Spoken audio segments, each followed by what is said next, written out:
Anak-anak yang terkasih, dimanapun kalian berada, saya mau cerita bahwa dulu pun saya pernah kecil seperti kalian. Tapi masa kecil kita berbeda. Kalau masa kecil kamu itu kan ditemanin gadget, ditemanin tablet, ditemanin handphone, ditemanin komputer. Tapi saya tidak. Saya tidak pernah bermain dengan yang namanya komputer. Belum ada zaman itu. Ada PlayStation yang kecil. Tapi saya tidak punya. Miskin saya ini. Awang makan aja masih ngutang kok. Masa bisa beli kayak gitu? Nggak mungkin. Maka saya senang bermain di luar. Main bola, layang-layang, bersepeda, main kejar-kejaran dan gendong-gendongan. Jadi saya pernah digendong oleh perempuan. Pernah waktu kecil. Sekarang sudah tidak lagi. Dan yang paling menyenangkan bagi saya itu apa permainannya? Permainan yang paling menyenangkan adalah memandikan kerbau. Saya paling senang. Jadi kalau di dekat rumah eyang itu ada sungai yang jernih sekali. Dan kerbau kalau sore kotor. Sebelum dibawa oleh gembala ke kandangnya, ia dibersihkan. Dan kami anak-anak berenang bersama-sama kerbau. Lalu kami ambil rumput yang sudah tua, kita gosok. Lalu kadang-kadang kita naik ke atas kerbau itu.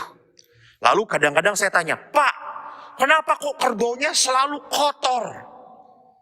Lalu dia berkata, Cah itu bocah. Gitu ya. Cah.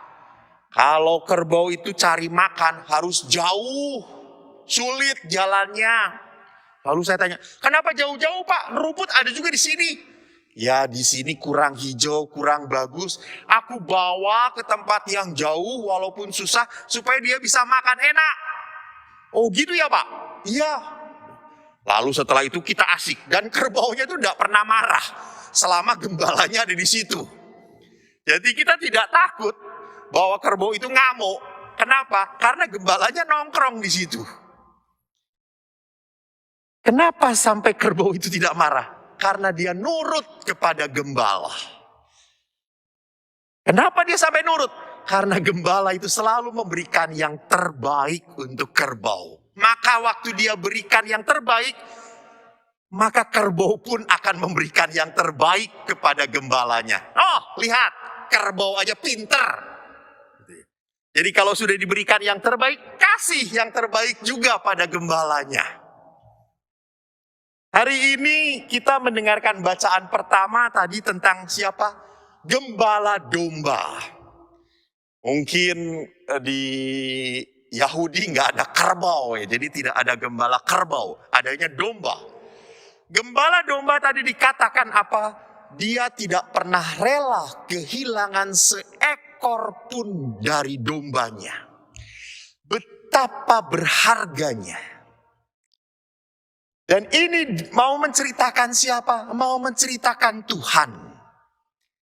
Bahkan di dalam Injil pun dikatakan Yesus melihat begitu banyak orang datang. Yesus langsung berkata, mereka itu seperti domba tanpa gembala. Mereka itu adalah domba-domba yang kehilangan apa? Kehilangan gembala yang membuat mereka bisa nyaman, bisa enak. Padahal pada saat itu Yesus mengajak ke tempat itu supaya para murid bisa beristirahat. Ingat, supaya para murid bisa beristirahat. Bukan supaya Yesus bisa beristirahat. Baca dalam Injilnya. Saya senang. Di dalam Injilnya dikatakan gini.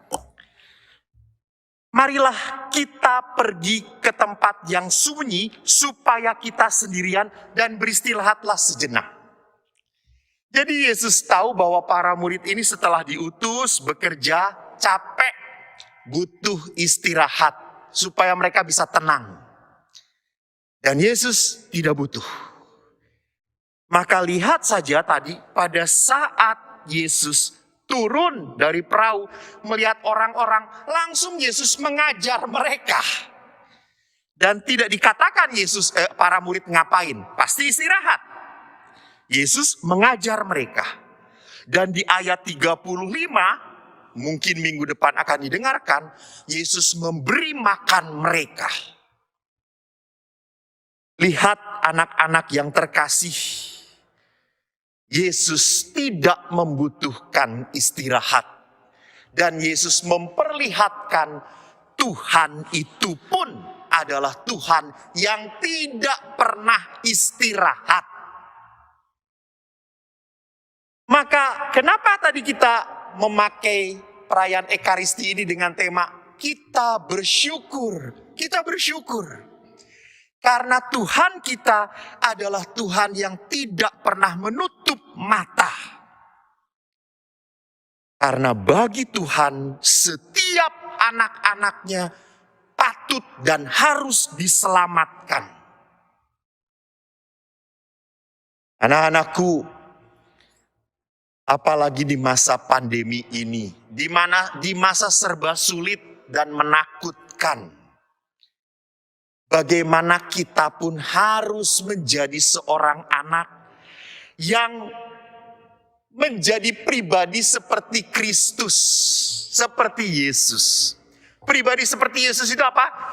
Pribadi yang tidak mudah mengeluh, apalagi menuntut.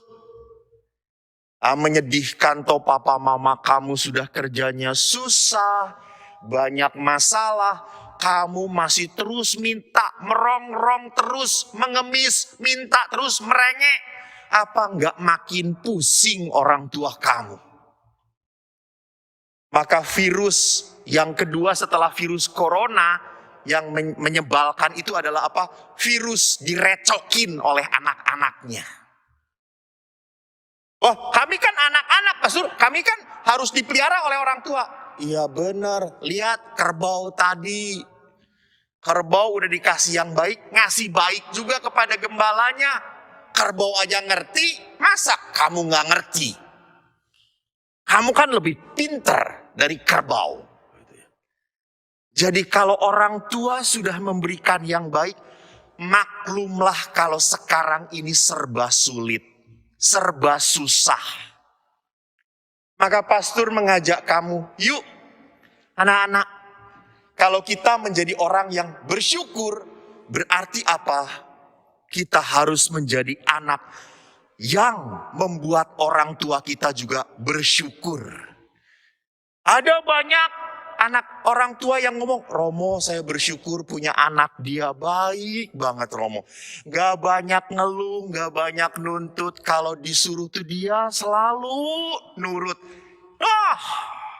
Itu anak yang membawa berkat bagi orang tuanya.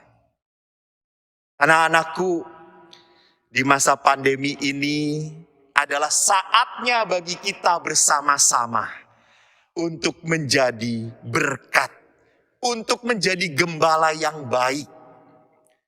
Anak-anak, jangan pernah berpikir, Tuhan itu Romo tidak baik ya, karena pandemi ini membuat serba sulit. Jangan pernah lupa tadi kerbau tidak diberi makan di tempat yang di sini karena rumputnya jelek. Kerbau itu dibawa oleh gembala ke tempat yang enak tetapi sulit. Jadi kesulitan dihadapi oleh kita semua karena kelak kita akan mendapatkan padang rumput yang hijau. Kamu percaya Mazmur 23 yang tadi dinyanyikan secara dalam Mazmur tanggapan, saya akan menyanyikan untuk kamu versi populernya. Pasti kamu pernah dengar ya lagunya kayak gimana.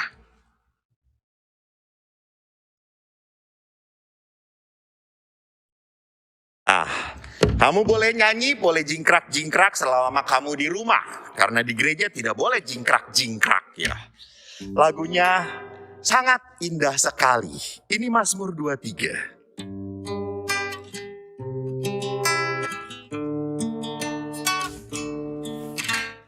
Tuhan adalah gembalaku, takkan kekurangan aku.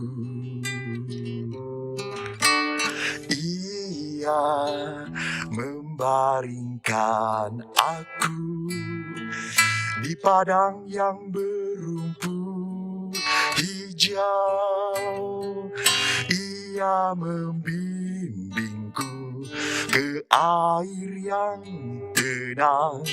Ia menyegarkan jiwaku. Ia menuntunku ke jalan yang benar, oleh karena namanya. Sekalipun aku berjalan dalam lembah kekelaman, sebab aku akan diam dalam rumah Tuhan sepanjang masa.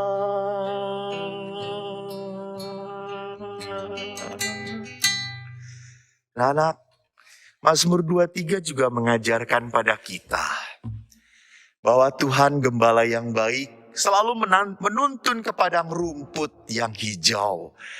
Dan untuk sampai padang rumput yang hijau itu memang harus melalui jalan yang berat, yang susah. Jadi anak-anakku, masa pandemi ini adalah masa susah untuk sesuatu yang baik. Mari kita syukuri. Kita percaya akan kebaikan Tuhan. Yuk.